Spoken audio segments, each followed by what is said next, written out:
Donc en fait, c'est un contrat tripartite, une vente. C'est le client, la solution, mais Bienvenue sur Vendu, le podcast pour booster vos ventes. Ici, on discute des meilleures stratégies pour générer plus de leads qualifiés, conclure plus de deals et rendre vos équipes de vente plus performantes. J'invite des experts de la vente pour partager des méthodes concrètes déjà testées qui vous aideront à transformer vos résultats. Je suis Laetitia Fall et je vous embarque dans une nouvelle discussion. Installez-vous confortablement, c'est l'heure de votre dose de culture sales. Bonne écoute!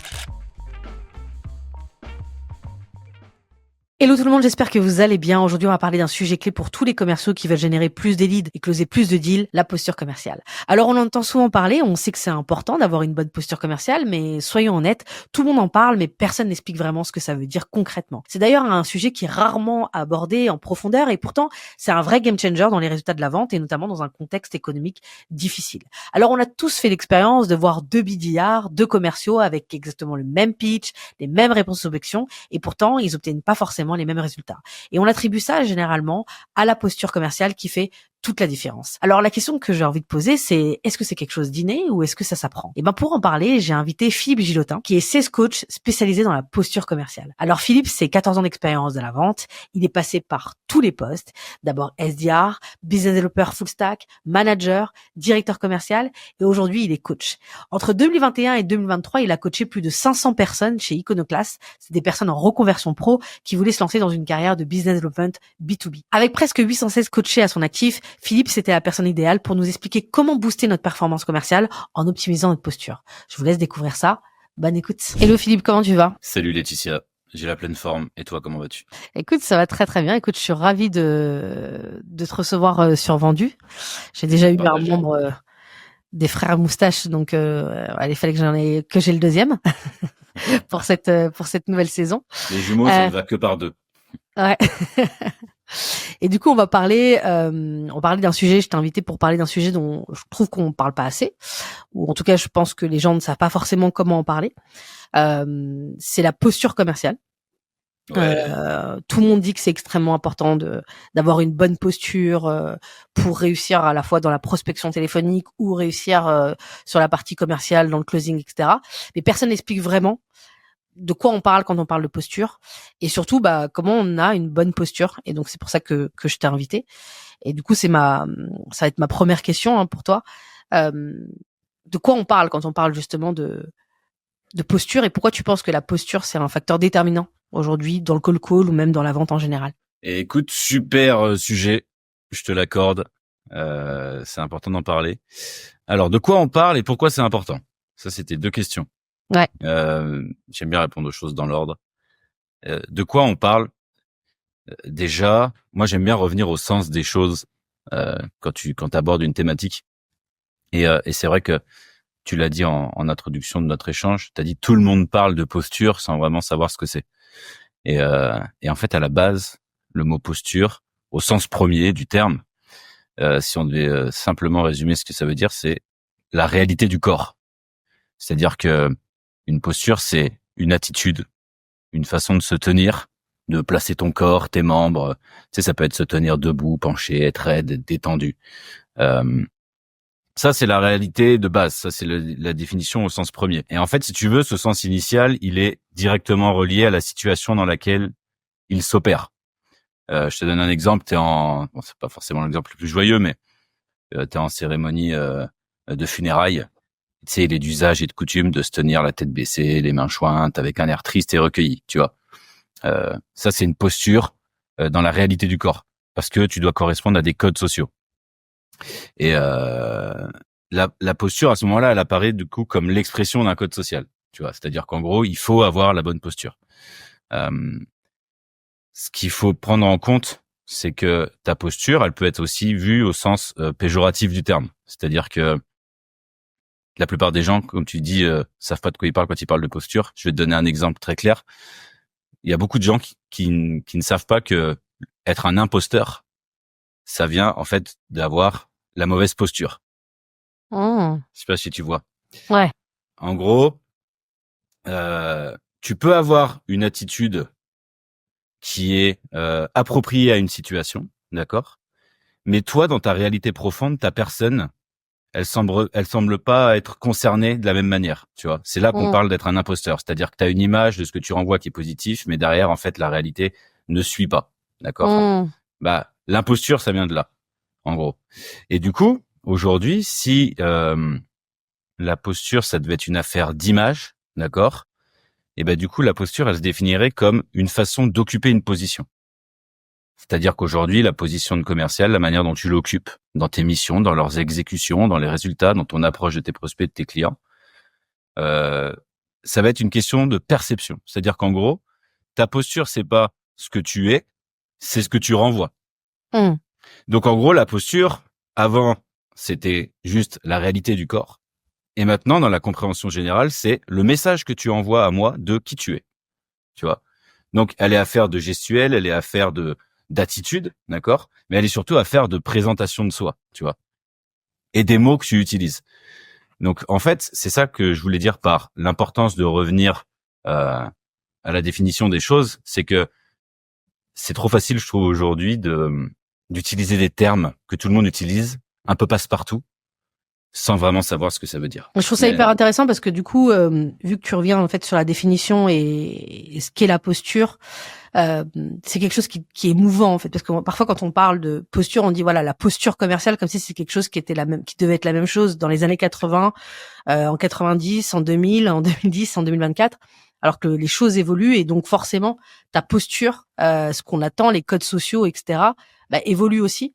Donc je trouve ça aussi également intéressant de revenir là-dessus pour dire bah quand on parlait de posture commerciale, peut-être quand nous on a commencé, ça n'a plus rien à voir peut-être avec la posture commerciale attendue d'aujourd'hui. Et justement bah on a un contexte difficile.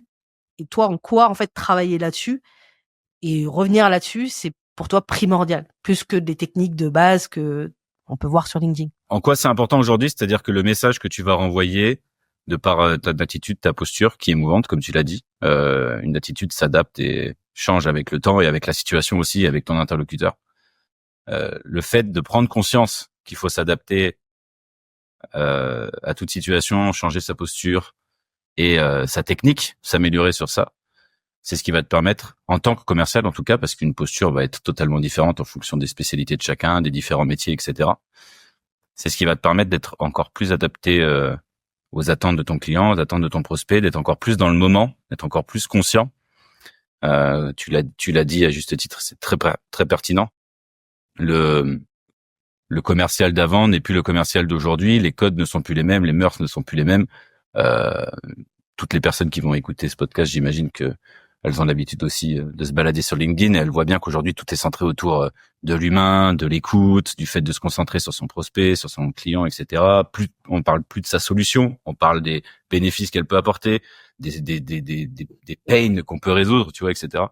Donc c'est bien de se concentrer sur les problématiques du client, sur lui, etc.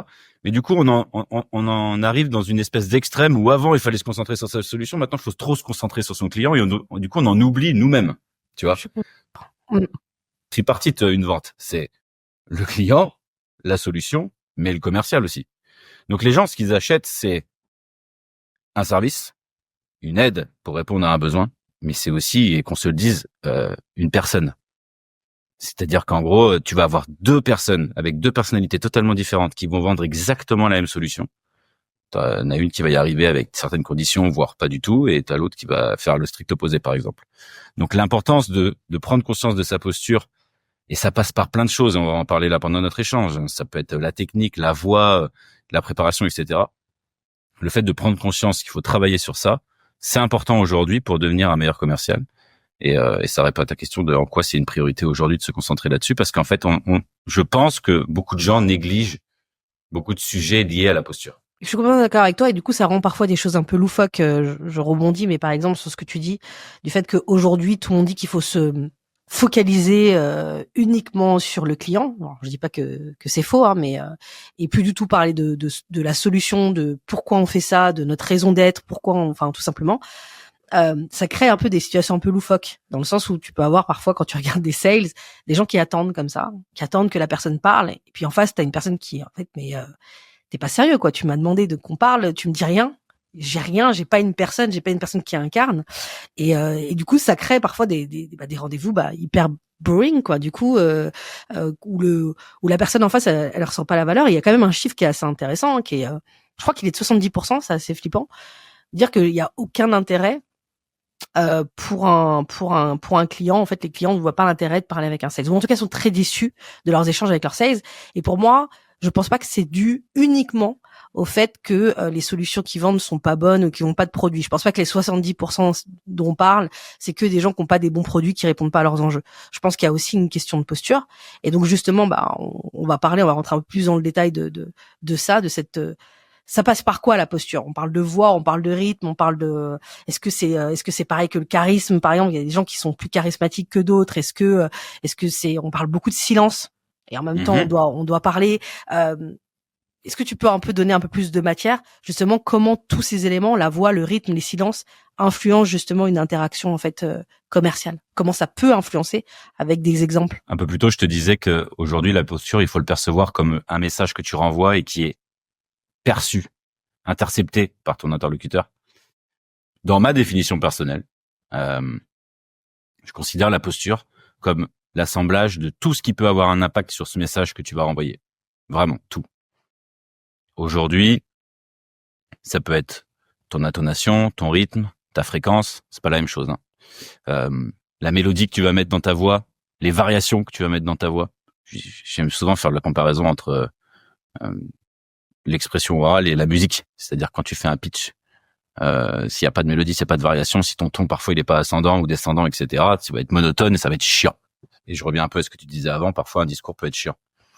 Donc aujourd'hui, je pense que la posture commerciale, ça passe par tout ce qui va avoir un impact sur toi, dans le message que tu vas renvoyer à ton client. Ça peut être la gestion des silences, la gestion des blancs, ça peut être ta gestuelle, ton regard, comment tu te tiens. Tout ça, c'est tout ce qui est lié au physique.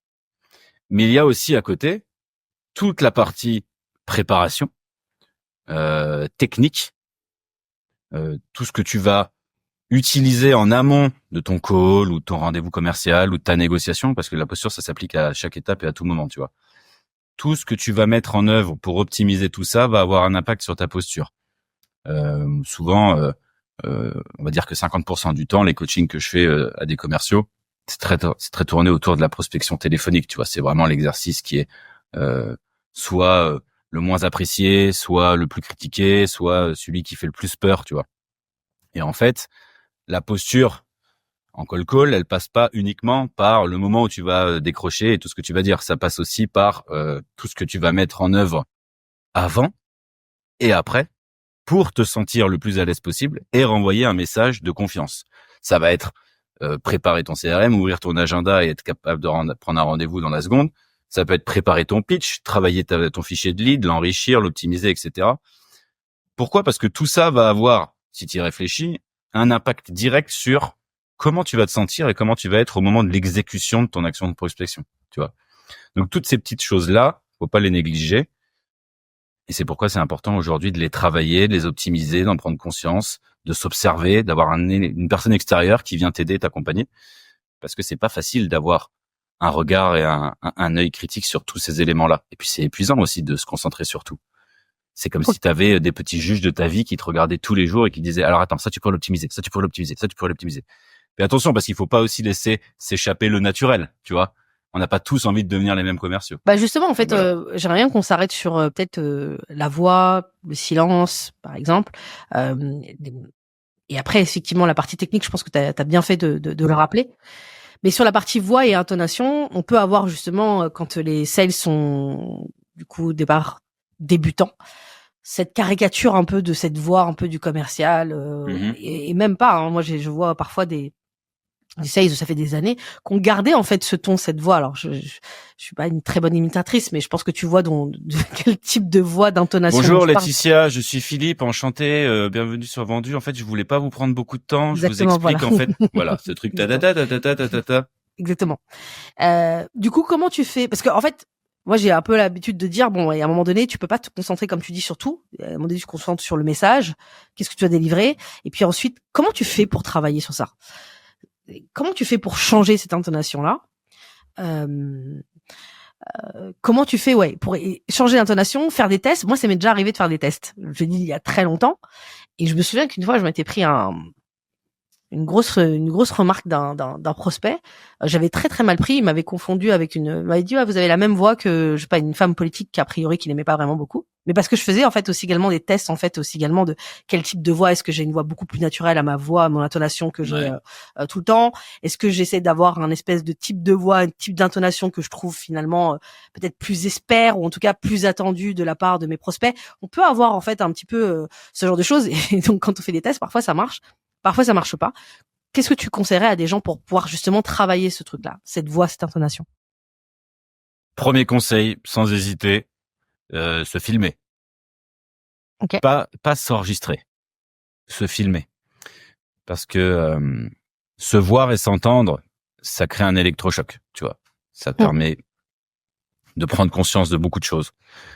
Et d'après, derrière, de te dire, ok, donc là, ça m'a surpris, ça m'a dégoûté. Et cette espèce d'électrochoc, cette marqueur mental que tu viens mettre en te regardant, ça vient faire ressortir justement sur le moment la prise de conscience de je suis en train de refaire la même chose que quand je me suis vu, tu vois.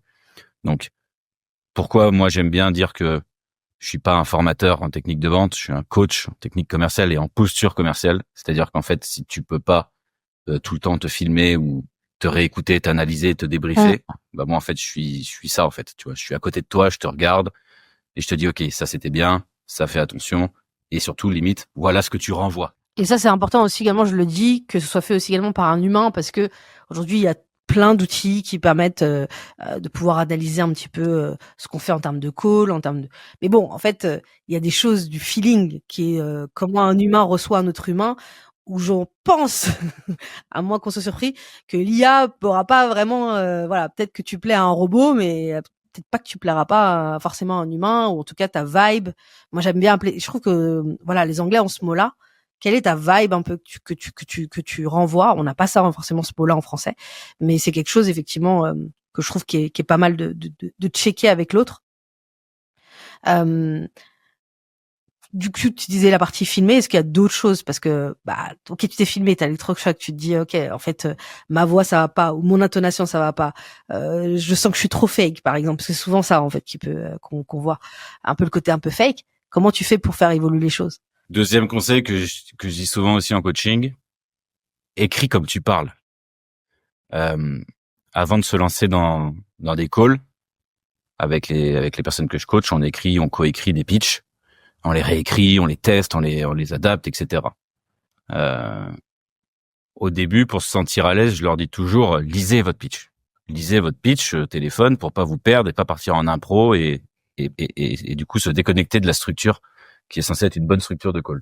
Quand je dis écrit comme tu parles, c'est vraiment donc pas non plus comme si tu parlais à un pote, mais presque. C'est-à-dire qu'en gros, tu vas pas écrire, tu vois, je te rencontre, Laetitia, je te parle, je vais pas être là, oui, bonjour Laetitia, je me présente, Philippe, je suis ravi de te parler aujourd'hui.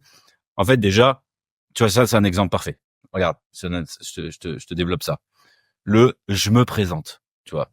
En fait, c'est lourd, c'est pompeux, et en fait, ça renvoie un message. Donc, on en revient à cette notion de message perçu par l'interlocuteur.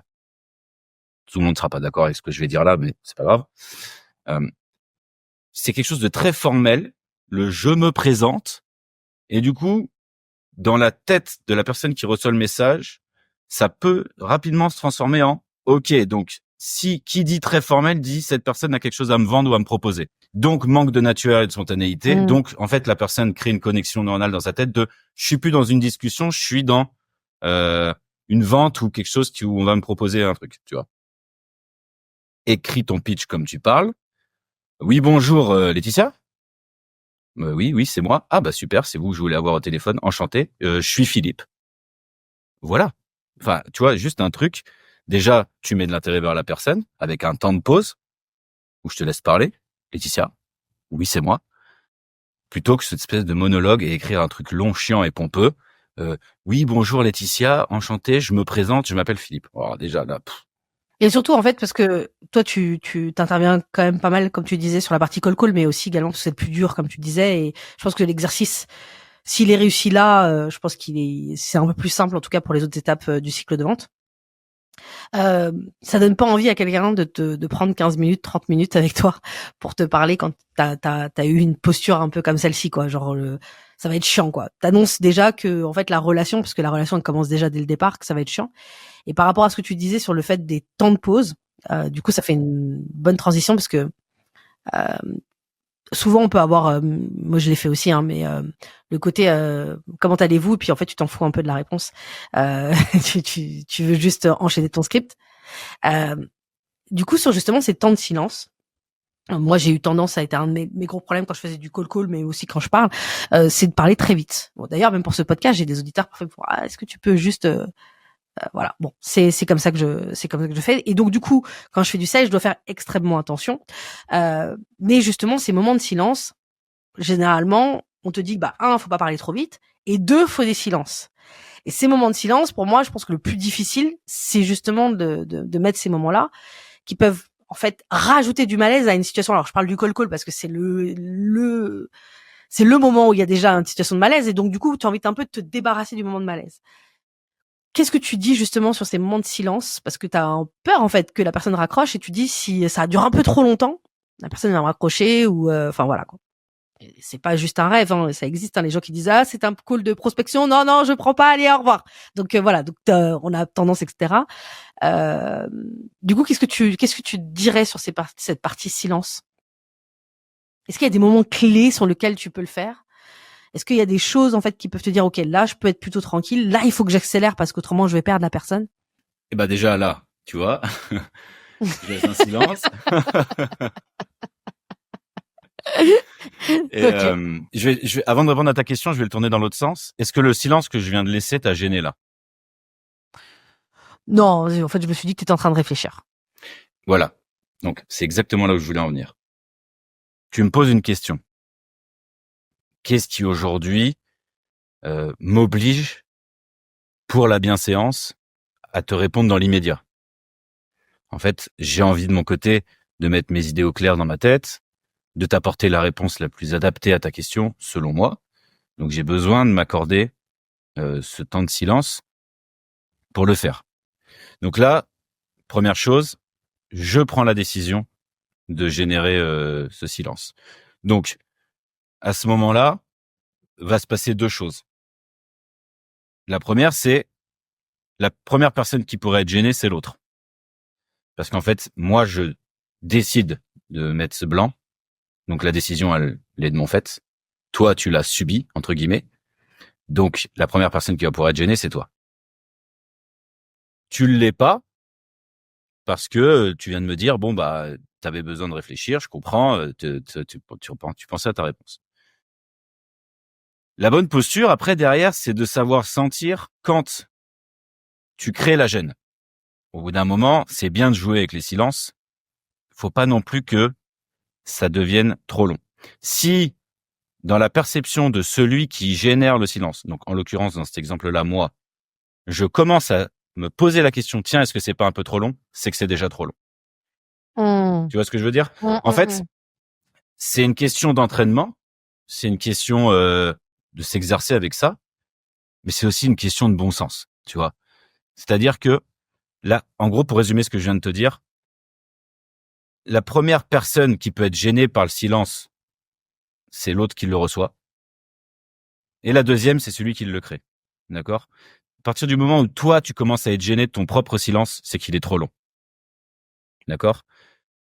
Par contre, on prend l'exemple dans l'autre sens, la personne qui reçoit le silence, comme toi tu l'as eu là, si elle est tout de suite gênée, elle va le briser. Si toi, t'avais été gêné par le silence que je viens de laisser, tu l'aurais brisé. Ouais, j'aurais dit Et t'aurais dit un truc, t'aurais fait ouais. un bruit, t'aurais fait quelque chose, t'aurais bougé. Moi, je te vois là en plus, mais imagine, t'es juste au téléphone, tu vois pas la personne, tu l'aurais brisé. Donc à ce moment-là, la personne t'envoie un signal à intercepter qui est, attends, là c'est bizarre, je comprends pas ce qui se passe. Donc, qu'est-ce qu'il faut faire selon moi dans ces cas-là? Et c'est ça où je parle tout le temps de posture commerciale qui est étroitement liée à la confiance en soi et à l'entraînement aussi. C'est de verbaliser les choses. Attendez, vous inquiétez pas, c'est pas parce que je parlais pas qu'il y a un souci, je veux vous apporter la bonne réponse. Ou alors j'ai besoin de mettre mes idées dans l'ordre. Ou attendez, je veux juste réfléchir à ça. Tu vois, le fait de verbaliser les choses, le fait de le dire, ça vient briser cette gêne. Donc, il y a eu deux cas de figure à ce qui s'est passé là. Soit toi, t'étais pas gêné et tu comprenais que j'étais en train de réfléchir. Fine, je continue ma réflexion. et je viens briser ce silence au moment où je pense que c'est le moment le plus opportun. Deuxième option, t'aurais été gêné, t'aurais brisé le silence, et moi je t'aurais dit, attends, t'inquiète pas Laetitia, c'est pas parce que je réponds pas que je suis perdu, je suis juste en train de réfléchir à ce que je voulais t'apporter comme réponse. Waouh, ok. Et là, on est dans un échange, on est dans quelque chose de tenu, de structuré, de calme et géré, tu vois. Donc effectivement, en fait, tu vois, c'est marrant. Je parlais silence la semaine dernière avec une personne que je connais bien, qui est aujourd'hui responsable d'une grosse agence de négociation et qui accompagne des personnes des C-level vraiment dans des gros sujets de négociation, qui me partageait l'exemple d'une étude du MIT très connue qui s'appelle Silence is Golden, tu vois. Et en fait, cette expression, elle est vachement connue parce que c'est des noms de musique de groupes de rock des années 90, etc. Mais en fait, tout le monde, on en revient un peu à ce qu'on disait au tout début sur le fait que le mot posture, c'est un mot qui est utilisé et réutilisé sans vraiment savoir ce que c'est. Pareil, tout le monde va te dire, oui, c'est important de jouer avec les silences. Pour Mais autant, personne ne le fait. Non. Tu vois? Parce que t'es pas à l'aise avec l'exercice. Donc, avant de te sortir à l'aise avec l'exercice, faut se forcer. C'est-à-dire que moi, dans des coachings, quand je vais accompagner des personnes sur la gestion des blancs, je vais les mettre volontairement dans des situations d'inconfort. Mais tu vois, t'as parlé de négociation. Pour moi, c'est plus naturel d'utiliser les silences dans la négociation. Parce qu'il y a des moments où, en fait, tu sais que, en fait, justement, parfois, un mot en trop peut tout faire capoter. Donc, en tout cas, je trouve que c'est beaucoup plus simple sur la partie closing.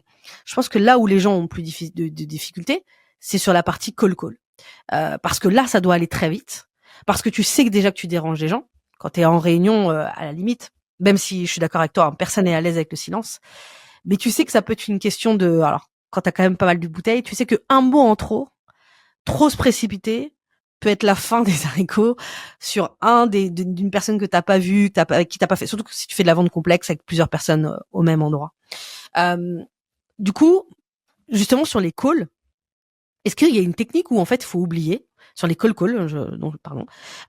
où faut oublier de se dire en fait comme tu dis finalement c'est un peu naturel, faut que tu le sentes, ou est-ce qu'il y a des moments spécifiques si on doit diviser le call avec ton accroche, le moment où tu demandes un peu le consentement de la personne, est-ce qu'elle est prête à t'écouter, puis ensuite expliquer pourquoi tu la contactes maintenant, etc. Est-ce qu'il y a des moments pour lesquels tu recommanderais d'utiliser ces silences? Bien sûr, super question, j'adore. Personnellement, je l'utilise une fois, à un moment bien précis, parce que c'est mon style. Encore une fois, il n'y a pas de méthode magique et révolutionnaire. Il y a de la structure qui marche. Accroche, intérêt, désir, action, etc. Ou même action au début, puis après, machin. Par contre, après, chacun doit trouver son style et son ton. Tu vois, avec ça vient avec la pratique et avec l'expérience. En tout cas, s'il y a un moment où je devrais conseiller de mettre un silence, personnellement, moi, je le mets là. Et alors là, attention, il y a deux écoles. Ce que je vais dire, ça crée toujours débat.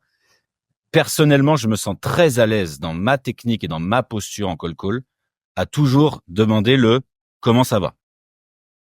T'as plein de gens qui vont te dire faut y aller tout droit, faut pas poser la question et tout. Personnellement, je me sens à l'aise avec ça parce que ça vient créer un momentum dans le call qui me met à l'aise, qui me met dans une situation confortable. Quelle que soit la réponse, le oui très bien, oui et vous, qu'est-ce que vous me voulez, vous êtes qui? J'ai travaillé le fait que je peux répondre à chaque truc. En tout cas, le bonjour Intel, oui c'est moi. Bonjour, je suis Philippe 2. Comment allez-vous? Et là, il y a un blanc. Ce blanc-là, pourquoi je le pose là? Parce qu'en fait, pour moi, il va me permettre de récupérer énormément d'informations dans la réponse de la personne quant à sa posture à elle, sa personnalité, son mindset, son profil dans le système disque, tout ce que tu veux. Il y a plein de choses que tu peux analyser à ce moment-là. Et derrière, je vais m'adapter au message que j'aurais reçu à ce moment-là. Donc en fait, pourquoi est-ce qu'on parle souvent du fait de laisser des silences? C'est parce que, d'une, toi, tu te mets dans une posture particulière, à savoir, je gère le moment, je peux montrer que je gère le silence, et c'est pour ça que la plupart des gens sont plus à l'aise avec le silence en négociation plutôt que dans un autre moment, parce que pareil, encore une fois, dans la compréhension commune, le fait de laisser un silence dans la négo renvoie un message fort de « OK ». Mais c'est surtout aussi que ce silence te permet de récupérer des informations qui vont venir de « OK, quelle va être la réaction de la personne en face à ce silence ?» Tu vois. Et toi, après, derrière, tu t'adaptes. Et c'est ça, pour moi, une bonne posture commerciale, c'est savoir s'adapter au message que tu reçois dans des moments clés. Et en fait, ce que j'aime bien dans ce que tu dis, c'est que en réalité, on parle de posture comme s'il n'y en avait qu'une à avoir, mais au final, comme tu disais au début, la posture, c'est un peu la bonne posture, c'est ce que la personne en face de toi attendrait de toi, notamment par rapport à ses codes sociaux. Et quand tu dis, par exemple, comment allez-vous, j'en sais rien, et que peut-être tu peux avoir une réponse très rude ou une réponse de quelqu'un de très sympathique, ça va te permettre de savoir, en fait, justement, quelle posture tu vas adopter. Si elle est très sympa, bah, tu peux avoir une posture qui est très proche de ta posture un peu naturelle, parce que, bah, voilà. Et puis, au contraire, si t'as quelqu'un peut-être plus rude, peut-être que là, tu vas peut-être adopter une posture qui n'était pas ta posture naturelle, mais qui va te permettre de pouvoir être dans une, excuse-moi, je redis beaucoup de posture, mais une posture attendue en fait de la personne qui n'aimerait pas la prospection, et donc du coup tu vas être un peu dans j'aime pas dire jouer, mais enfin voilà, je sais pas si t'as compris, mais je trouve qu'en fait finalement de ce que tu dis, c'est que tu laisses les silences vont te permettre justement d'adopter la bonne posture. Il n'y en a pas qu'une à avoir, parce que souvent on parle de travaille ta posture commerciale. Ouais, ok, mais comment je fais face à quelqu'un qui déteste les vendeurs? Bah tu lui dis. Voilà. Mais bah, tu vois, non mais c'est ça. En fait, c'est qu'est-ce que vous me voulez encore? Et là, t'as posé la question, t'as laissé un blanc. Vous allez encore me vendre quelque chose. Et là, tu vas dans le sens de la personne. Vous savez quoi? J'ai bien conscience qu'on on doit vous appeler 20 fois par jour. Moi aussi, ça me saoule comme vous, tous ces commerciaux qui marcellent. C'est pour ça que je vais aller droit au but. Moi, je vais prendre un rendez-vous 20 minutes pour discuter avec vous de ce sujet-là parce que je sais que vous faites ça et que c'est important pour vous. Point barre. Tu vois? Donc, en fait, t'as raison. C'est exactement ça. En fait, tu vas pouvoir, toi, adapter ta posture au message que tu envoies de la personne en face. Je vais te donner 2 exemples très clairs de comment je perçois les choses. Aujourd'hui, dans plein de sujets qui sont liés à l'optimisation de ces techniques commerciales, la posture, elle est partout. Tout le temps. Premier exemple, j'entends souvent des gens qui me disent « Ouais, je connais bien le système DISC, dominant, influent, social et conforme. Stable et conforme, pardon. » Et je leur pose souvent la question « Mais vous savez pourquoi ce système existe ?»« Ouais, c'est pour savoir dans quel cas se situe la personne, pour se faire une meilleure idée de comment lui... » Non. Alors, oui, mais en fait, ce système en vente, il existe de sorte à ce que tu saches dans quelle catégorie, je grossis le truc, c'est plus complexe que ça, mais sache dans les grandes lignes où se situe la personne, pas pour savoir comment elle te parle, mais pour savoir, toi, dans quel cas tu dois aller pour la rejoindre et lui parler comme elle aimerait que tu lui parles. Pourquoi? Parce que c'est bien connu, et les philosophes, les sociologues, tous, ils l'ont bien compris. L'humain, il est rassuré quand on lui parle comme il aimerait qu'on lui parle. Première chose. Donc, en fait, toi, si quelqu'un te parle comme t'aimerais qu'il te parle, ça te rassure, ça vient te relâcher, t'es là en mode « Ah tiens, je me sens à l'aise avec cette personne ». Ce concept-là, c'est le deuxième exemple que je voulais te donner, il est appliqué dans un concept qui est très connu en négociation qui s'appelle le mirroring. C'est-à-dire, tu es le miroir d'une personne, si elle se croise les bras, tu te mets à croiser les bras, si elle parle avec un ton un peu soutenu, tu parles avec un ton un peu soutenu, et si elle a un ton calme, toi tu vas parler sur un ton calme, etc. Donc en fait, c'est la même notion, c'est que tu vas dans la direction de la personne pour la rassurer. Tout ça, en fait, c'est que de l'ajustement de posture. Du coup, en fait, justement, par rapport à, tu peux l'avoir aussi au niveau des secteurs. Je pense que tu as fait de la vente depuis pas mal de temps, comme moi. Tu peux être avec des secteurs, peut-être le secteur du luxe. Un des secteurs qui m'a donné du fil à retordre, par exemple, c'est le secteur de l'institutionnel. C'est-à-dire qu'en fait, tu as des codes très précis, avec des gens qui attendent en fait des formulations très précises en fait quand tu les appelles, quand tu leur écris, etc., etc. Mais du coup, j'aimerais juste te poser une question. Alors, c'est une question un peu provoque. Je n'ai jamais utilisé Disque, en fait, en toute honnêteté. Pour moi, c'est un peu un truc... et justement, ça va être une discussion d'après. Juste, t'es un humain. Tu observes un peu la personne. Il y a plusieurs choses. De quel milieu social elle fait partie. C'était quoi ses codes. Je sais pas, tu parles pas de la même manière à des gens qu'on fait... c'est une réalité, même si tous les gens disent que ça a rien changé dans leur vie d'avoir fait une parisienne, une école de commerce, une école d'ingénieur, ça a changé des choses dans leur vie, rien que sur la posture qu'ils ont et donc du coup leurs attentes qu'ils peuvent avoir en fait, notamment quand on s'adresse à eux, quand on leur vend des choses.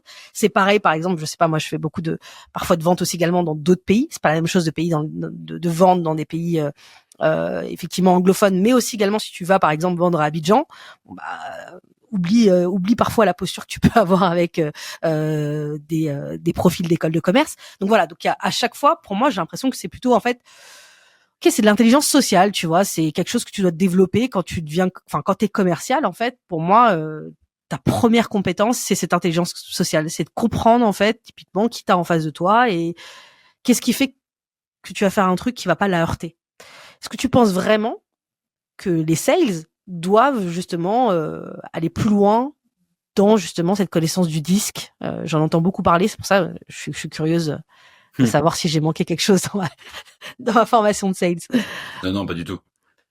En fait, je perçois toutes ces notions, ces concepts comme des outils, d'accord. T'as une boîte à outils, tu n'utilises pas tout le temps le même outil. T'as plein de tournevis avec des têtes différentes pour adapter aux différentes vis, tu vois. Je vois toujours ces outils comme des supports à la prise de conscience. C'est-à-dire que le disque, tu vas en entendre parler, t'as des gens qui sont spécialisés là-dedans, qui vont te former à ça. Très bien, tant mieux pour eux. Personnellement, j'utilise souvent ces outils comme juste aider les gens à la prise de conscience. Ça veut dire en fait, ne fais pas une mise en application du système disque à la clé, à la lettre pour être en mode cette personne est dans cette case-là, je dois être comme ça. C'est simplement un outil pour te dire ok, tiens, ça m'aide à avoir une meilleure perception de cette personne. Du coup, je suis conscient qu'elle est comme ça, bah moi je vais m'adapter à elle.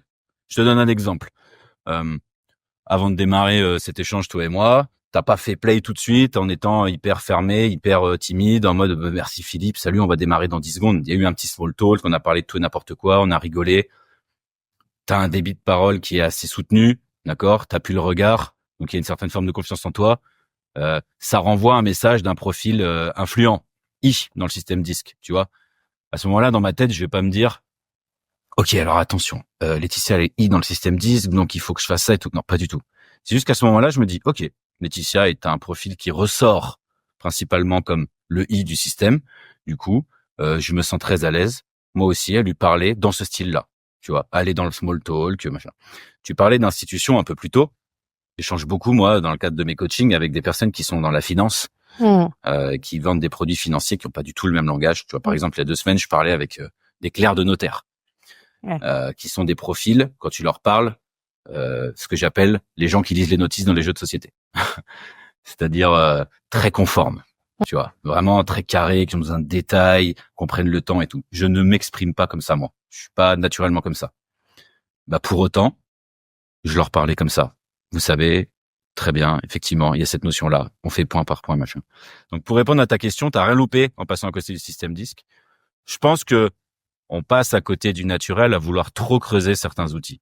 Moi, ce que j'aime bien dire en tant que coach, c'est ayez conscience qu'il existe plein d'outils et allez piocher un peu dans tout ce qui existe pour pour faire votre personnalité et vous faire votre style, tu vois.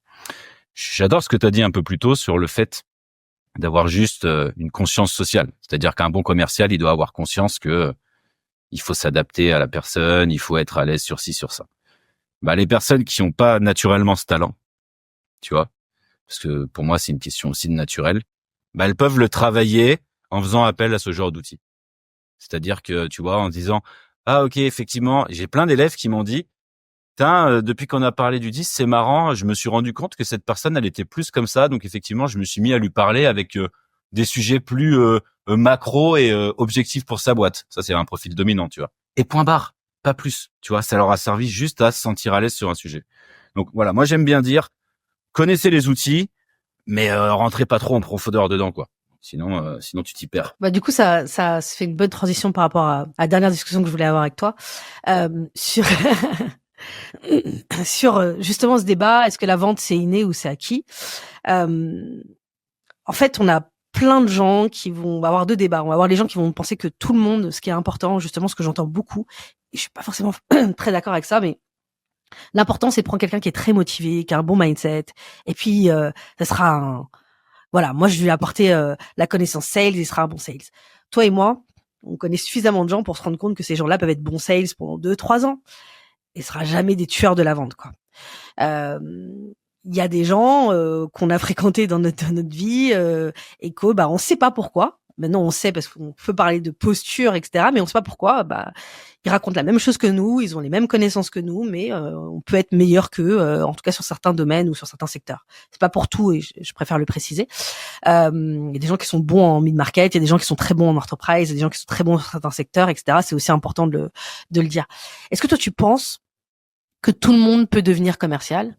Ou est-ce qu'il y a certaines qualités en fait qui sont innées et justement c'est ce dont on parle, cette posture-là en fait, cette capacité à capter un peu, j'ai pas envie de dire le mot énergie parce qu'on va penser que je suis une gourou, mais tu vois, voilà toutes les différentes vibes des personnes et pouvoir s'adapter à ces vibes-là quoi. Il faudrait bloquer 1 heure de plus pour en parler, parce que le sujet, Je réinviterai. le sujet est vaste, tu le sais. Pour te répondre simplement, je pense que ça dépend de la définition que tu as d'un commercial. Est-ce que tout le monde peut devenir un commercial? Ça dépend le commercial que tu veux devenir. J'ai réfléchi rapidement quand on avait discuté de ça la première fois. Et en fait, j'ai repensé naturellement à tous les élèves que j'avais eus dans mon expérience précédente où j'ai formé des personnes en reconversion professionnelle pendant 2 ans. J'avais des promos de 30 à 40 personnes, vraiment de tout âge, tout horizon, avec tous les types de personnalités. Je te jure, vraiment, il y avait tout. Il y avait l'extra timide, le maxi réservé, l'impulsif, tous les âges. Ça allait quand même de 19 à 60 ans. J'en avais une, elle avait 60 ans qui voulait se reconvertir. Et en fait, toutes ces personnes-là ont trouvé des postes de business developer ou à dimension sales dans des entreprises où elles s'épanouissent. Et il y en a, je vais être honnête avec toi, et je me disais, mais jamais ça deviendra des commerciaux, tu vois. Et après, je me suis dit, mais en fait, ça dépend du commercial que tu veux être. Parce que je suis persuadé qu'il y a des choses qui sont innées. Ça, c'est clair. C'est dans ta personnalité, c'est dans ton attitude, il y a des gens, on va se dire, tiens, un commercial qui est très à l'aise, qui arrive facilement à parler, qui a un discours fluide et cohérent, un vocabulaire hétérogène, qui fixe dans le regard, qui est souriant, etc. Ça va être un meilleur commercial. Pour autant, ça peut mettre très mal à l'aise certains clients qui ont des profils plus calmes et plus posés. Tu vois, là, il y a un mois, à la rentrée, j'ai commencé à échanger avec des responsables administratifs dans des écoles qui s'intéressaient à des sujets de formation et qui sont mais méga procédurières. Je mets au féminin parce que ça n'était que des femmes, les personnes avec qui j'ai échangé. Méga procédurières, tu vois. Et j'ai repensé à des élèves que j'ai eus qui étaient comme ça et qui, en tant que sales, auraient énormément rassuré ces personnes-là, tu vois. Et du coup, quand je vois sur LinkedIn ou quand je prends des nouvelles de mes anciens élèves, il y en a, en fait, ils sont sur des postes où ça va très bien avec leur personnalité. Et en fait, c'est des commerciaux. Tu vois, par exemple, moi, je m'épanouis. Enfin, je suis plus dans l'opérationnel aujourd'hui, plus trop, à part pour mes propres activités. Mais quand j'étais commercial, je m'épanouissais vraiment sur la chasse, tu vois, sur le rendez-vous, la négo, le closing, etc. Et je pense, honnêtement, que j'aurais été un bon CSM, mais pas un très bon CSM. Tu vois. Et en fait, pour répondre à ta question, est-ce qu'aujourd'hui, pour être un bon commercial, il y a de l'inné et de l'acquis? Tu vois, ça dépend du commercial, ça dépend du secteur d'activité, ça dépend du produit. Tu vois, moi, j'ai bossé pendant 7 ans dans la petite enfance et mes cibles, mes personas, c'était des directrices RH dans des boîtes qui voulaient mettre en place des solutions de mode de garde pour équilibrer la vie perso et la vie pro des salariés. Et mon plus gros obstacle, c'était de me retrouver confronté au fait qu'elles me voyaient arriver jeune, sans enfant, avec un profil très dynamique, tu vois, des tatouages et tout. Et elles se disaient, mais qui lui va me vendre des places en crèche, tu vois. Donc, il y a plein de choses comme ça. Alors, je m'en sortais très bien, mais j'arrivais pas forcément avec cette facilité-là. Donc, il y a de l'inné, il y a de l'acquis, il y a plein de choses à prendre en compte. Je pense que tout le monde peut devenir commercial parce qu'en fait, il y a des postes de commerciaux ouverts partout pour tout le monde. Je pense qu'il faut aussi avoir aussi la bonne technique, l'envie. Et là, tu as mis en avant un sujet très intéressant dans ta question juste avant. Tu as dit, est-ce que tout le monde peut devenir commerciaux? Et puis tu as dit juste avant, il y en a au bout de 2-3 ans, ils vont lâcher l'affaire. Il y a le commercial ou la commerciale, puis il y a celui ou celle qui va aussi vouloir tenir dans le temps, tu vois. Ça, c'est une question aussi d'amour du métier, de résilience, de personnalité. T'en as qui vont aimer aller au challenge, parce que le commercial, c'est se challenger tout le temps. C'est challenger. Mais du coup, en fait, parfois, en réfléchissant et en t'entendant parler, t'as tout à fait raison. Je pense qu'il y a de la place pour tout le monde. Mais justement, tu vois, c'est parfois des commerciaux qui vont soit aller glisser sur un poste ensuite de CSM, soit glisser sur des postes de marketing. Mais des gens, en fait, qui vont tenir un peu la barre en se disant, moi, je veux rester sur la vente, qui est quelque chose qui est pas, comme tu dis, c'est le monde du challenge, de la résilience, c'est pas évident. J'ai l'impression que finalement, ceux qui restent, quand tu regardes un peu les gens qui ont 10 ans d'expérience, 15 ans d'expérience, 20 ans d'expérience dans la partie sales, j'ai l'impression que c'est ceux qui ont justement un peu cette posture-là, un peu innée, en fait. D'une certaine manière, on revient à un truc, après j'en sais rien, mais j'ai l'impression que finalement, je me dis, est-ce que c'est pas ceux qui avaient justement au départ 90% finalement de facilité à avoir une posture qui plaît à 90% des gens, pas à 100% évidemment, et donc qui arrivent en fait à naviguer dans n'importe quel secteur. Il y a des gens qui passent de l'industrie à la petite enfance, à savoir vendre à des comptables, savoir vendre à des profils tech, etc. Est-ce que c'est pas finalement, il y a des gens qui ont plus de facilité et au final c'est ceux qui vont rester plus, parce que ça sera beaucoup moins difficile pour eux de tenir sur la durée et d'éclater leurs objectifs, peu importe le contexte économique, peu importe s'il y a l'IA qui arrive et qui va tout remplacer. Ce sera des gens qui, grâce à leur posture, resteront toujours dans ce panier des commerciaux qu'on veut avoir dans son équipe, quoi. C'est un sujet vaste et complexe, ça c'est clair. En tout cas, personnellement, je suis convaincu que si tu as le goût et l'amour du résultat, c'est un commercial qui tient dans la durée. Après, tu as tellement de paramètres qui viennent influer dans la vie, tu sais. Tes objectifs peuvent être à un moment orientés sur ta carrière, tes résultats, tes ventes, puis à un moment ça peut être aussi ta famille, ta santé, des trucs comme ça. T'as des électrochocs aussi dans la vie qui parfois transforment des personnes un peu réservées en commerciaux incroyables.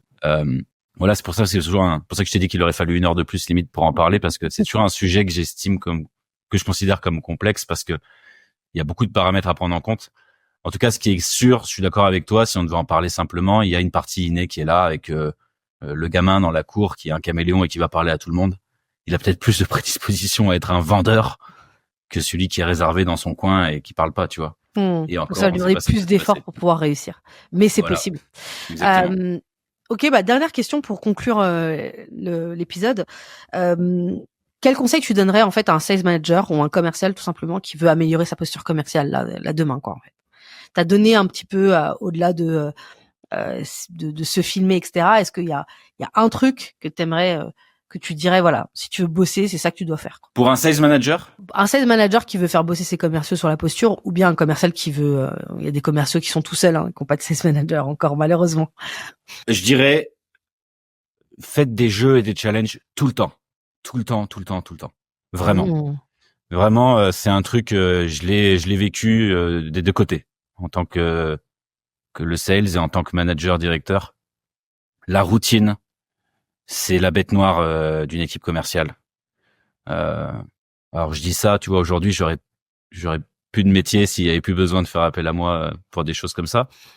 Mais justement parce que il y a cette flemme, cette routine, cette fatigue qui s'installe. Ouais, de faire tout le temps la même chose, parce que c'est un métier où en fait on fait tout le temps la même chose. Exactement. Et puis ça peut être saisonnier, ça peut être difficile en fonction de la conjoncture, etc. Donc, pour répondre à ta question précise, le manager, pour stimuler son équipe, je dirais vraiment des jeux, des challenges constamment, se creuser le cerveau. C'est possible, c'est vraiment possible. Il y a toujours des possibilités. Et si vraiment il y a plus d'idées, il y a plus de blocage, faites appel à des coachs. Nous, on a toujours des idées. Super bonne manière de conclure. Écoute, merci Philippe vraiment pour le partage et pour cet échange, en fait. Avec grand plaisir. Qui sort généralement des sujets qu'on peut avoir sur la vente. Donc vraiment merci, c'est très cool. Merci à toi. Écoute, je te souhaite plein de bonnes choses. Et où on peut te trouver du coup pour ceux qui... C'est LinkedIn. C'est ça. Déjà, merci à toi de m'avoir reçu. Hyper intéressant de parler de ce sujet-là qui, effectivement, je trouve, n'est pas suffisamment exploité. Et donc, trop cool, t'es vraiment au top. Et puis, moi, me retrouver sur LinkedIn, il y a tout. Vraiment, j'aime bien faire simple. Il y a écrit dans mon profil « Less is more ». Donc, cool. Un lien cliquable pour prendre rendez-vous avec moi. Et puis, moi, j'aime bien l'humain. Donc, venez, on se parle plutôt que s'écrire des messages. Ok, c'est très clair. Écoute, merci beaucoup. Et puis, écoute, à bientôt. Ciao, ciao. Merci à toi, Laetitia. À très vite.